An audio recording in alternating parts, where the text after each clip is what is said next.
Part 2, The Age of Industrialization in India.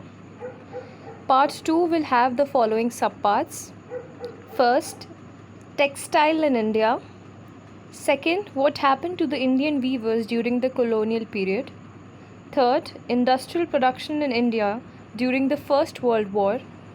Fourth, the early industrialists in India. Fifth, the clashes between weavers and Gaumashtas. Sixth, textile trades in Indian subcontinent before the coming of machine industries. Seventh, the methodologies adopted by manufacturers to influence the consumer in India. Textile in India. Textile industry in India before the colonial period. This industry was flourishing in pre-colonial India. India was famous for producing finer quality of cotton cloths. Apart from land routes, textile in India were exported to Central Asia and Europe to the ports of Surat, Hooghly, etc. Textile industry in India during the colonial period. Before the British rule, India was self-sufficient in textile and cotton products, but during the British rule, India fell down to the position of importing cloths from England.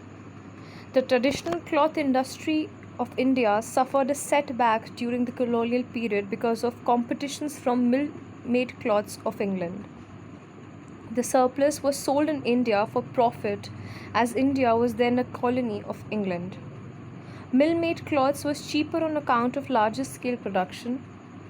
As the Industrial Revolution in Britain, machine made cheap cloth.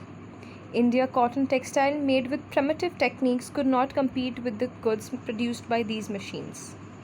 What happened to the Indian weavers during the colonial period? As the cotton industry developed in England, the Indian cotton weaver faced two problems. First, their export market collapsed and local market shrank, began flooded with British goods. Second, Indian homemade goods could not compete with finer machine-made goods of England. Weavers were forced to buy raw material at exorbitant prices. By 1860, weavers could not get sufficient supply of raw cotton of good quality. When American Civil War broke out and cotton supply from the US was cut off, Britain turned towards India.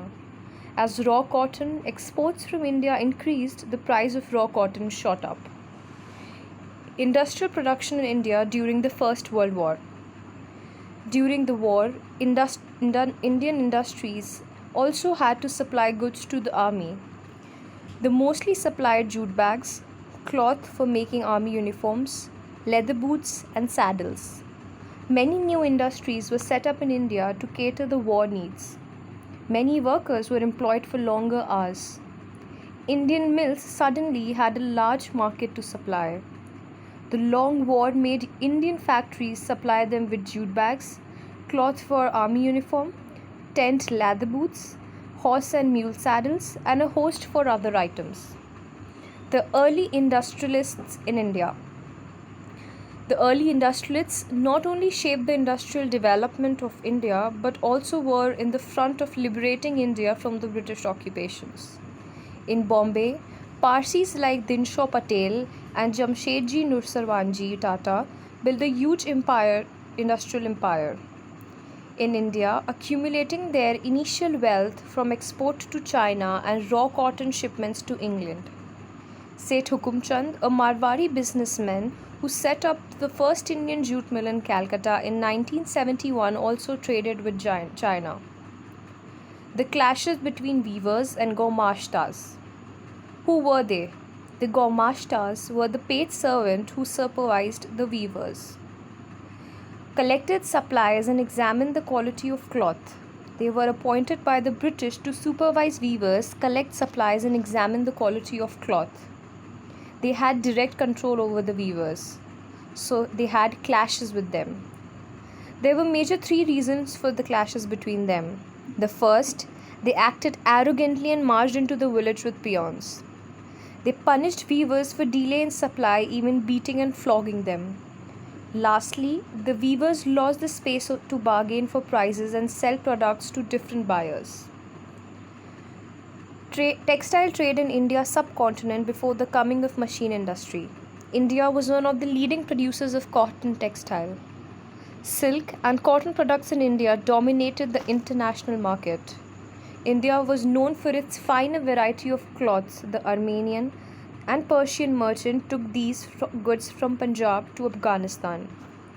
The methodology adopted by manufacturer to influence the consumers in India. They applied various ways to attract Indian consumers. First, product had labels made in Manchester on the cloth bundles to assure the quality of the products. Second, these products were labeled with the images of Indian goods and goddesses to fetch the emotions of Indians. Lastly, they also supplied calendar carrying the images of Indian deities.